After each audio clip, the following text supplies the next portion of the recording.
Assalamualaikum warahmatullahi wabarakatuh dan selamat sejahtera. Okey, bertemu lagi kita pada minggu ini untuk tajuk dan topik yang baru. Kita bercakap santai-santai lah, lebih kamu relax, lebih kamu tenang. Kalau serius sangat kamu pun boring, betul tak? Okey. Baik, tajuk kita pada hari ini bertajuk haiwan. Okey, cikgu bacakan sedikit ciri-ciri haiwan.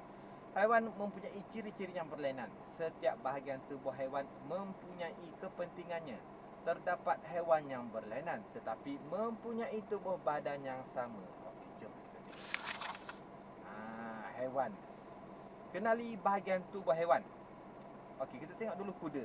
Kuda, badan dia kat mana? Nampak tu anak panah tunjuk badan, ekor, kepala, badak sumbu. Cikgu lajukan sedikit ya. Okey, kalau kamu nak tengok dan perhatikan betul-betul, ni sama saja macam dalam buku teks. Ini tetap sama macam buku teks. Kalau cikgu nak pause video ini pun boleh untuk kamu baca. Okey, kemudian kita tengok pula burung. Burung ada kepak. Kemudian yang berbulu dia tu yang berbulu hujung-hujung dia tu dipanggil bulu pelepah. Dan kemudian paruh panjang. Dia tak panggil mulut. Yang panjang dekat burung, itik, ayam apa semua tu dipanggil paruh. Okey, kemudian haiwan yang bercangkerang, siput, kura-kura, dan haiwan yang berkulit keras, buaya. Seterusnya. Okey, kita tengok pula haiwan yang bertanduk, rusa dan kambing. Seperti yang cikgu sebutkan tadi awal-awal tadi, ada haiwan yang berlainan tetapi bahagian tubuh badan dia serupa. Inilah yang cikgu maksudkan, rusa dan kambing. Rusa dan kambing haiwan yang berlainan, tetapi kita tetap di atas kepala dia. Tak kiralah bengkok ke, tanduknya lurus ke, bentuk macam bola sabit ke, itu tetap dipanggil tanduk. Tak panggil dah nama lain. Okey. Kecuali badak sumbu. Badak sumbu dia sebab apa? Sebab tanduk dia di atas hidung. Sebab tu dipanggil sumbu. Haiwan yang bertanduk semuanya atas kepala. Okey. Kemudian bulu dia dipanggil berbulu halus. Kemudian rama-rama dan pepatung. Ada kepak, dipanggil kepak ya. Kepak dekat pepatung, dekat rama-rama. Kemudian sesungut yang ada macam antena di atas dua tu, yang bulu dua tu atas, itu yang dipanggil sungut. Kemudian itik dan katak, kaki selaput renang. Kenapa dia panggil kaki selaput renang? Dah ada perkataan belakang renang tu, kamu pun dah boleh agak, tapi cikgu akan terangkan kemudian. Kemudian okey, ikan, sirip dan sisik. Jangan tertukar pula, sirip berada di atas badan ikan dan sisik berada di kiri kanan ikan. Seterusnya. Okey, kita tengok haiwan yang bercangkerang secara lebih dekat. Ketam,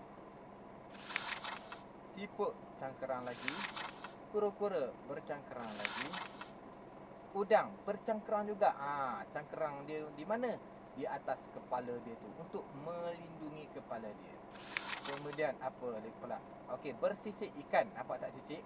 Di kiri kanan ikan. Buaya pun tetap bersisik, tapi sisik dia keras. Sisik dia keras. Okey. Tapi masih lagi dikategorikan sebagai berkulit keras. Walaupun dia nampak bersisik, tetap lagi buaya dikategorikan sebagai kulit keras. Okey. Kemudian ular bersisik, berbulu monyet, beruang berbulu, kucing berbulu halus, burung berbulu pelepah, ayam pun berbulu pelepah, itik berbulu pelepah. Okey, kemudian haiwan berkepak. Okey, apa bezaan haiwan berkepak dengan berbulu pelepah? Dua-dua tetap ada kepak, tetapi yang berbulu pelepah ni, kamu nampak kan itik ni. Itik ni ada di hujung-hujung kepak dia tu. Itu yang membolehkan dia berterbang. Okey. Tapi itik tu setakat nampak tinggi sikit lah, dia tak adalah macam burung. Okey. Cuma tetap hujung dia tu tetap dipanggil bulu pelepah. Okey. Bulu pelepah ni. Berbeza dengan haiwan berkepak. Nampak ni, haiwan berkepak tak ada bulu pelepah. Rama-rama, pepatung, kelawar, lalat dan juga nyamuk. Okey, kemudian haiwan yang bertanduk pula, badak sumbu. Badak sumbu tetap bertanduk, tapi cuma kita panggil haiwan tersebut nama dia badak sumbu. Okey. Kambing gurun di bawah dia, kemudian sebelah kambing gurun adalah rusa. Seterusnya haiwan berekor. Haiwan berekor, semua haiwan berekor, tapi untuk menjelaskan supaya kamu lebih faham. Okey, nampak cicak ekor dia yang belakang dia tu. Yang di belakang dia tu, di belakang badan setiap haiwan, itu yang dia panggil ekor. Kuda, cicak, buaya, monyet tu nampak ekor dia.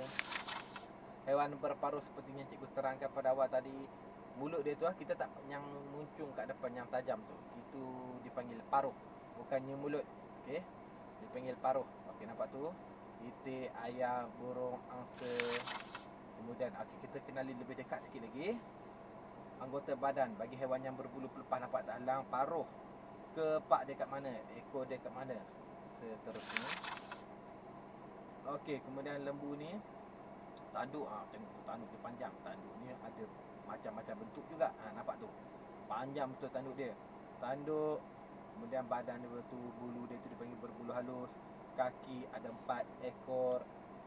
Okey, seterusnya kita tukar slide seterusnya ya. Okey. Seterusnya, kenapa kita tengok kepentingan bahagian tubuh. Kenapa perlu ada tanduk? Kenapa perlu berkulit keras? Kenapa perlu ada kaki selaput renang? Kenapa perlu ada ekor? Okey, kita tengok bagi haiwan yang pertama.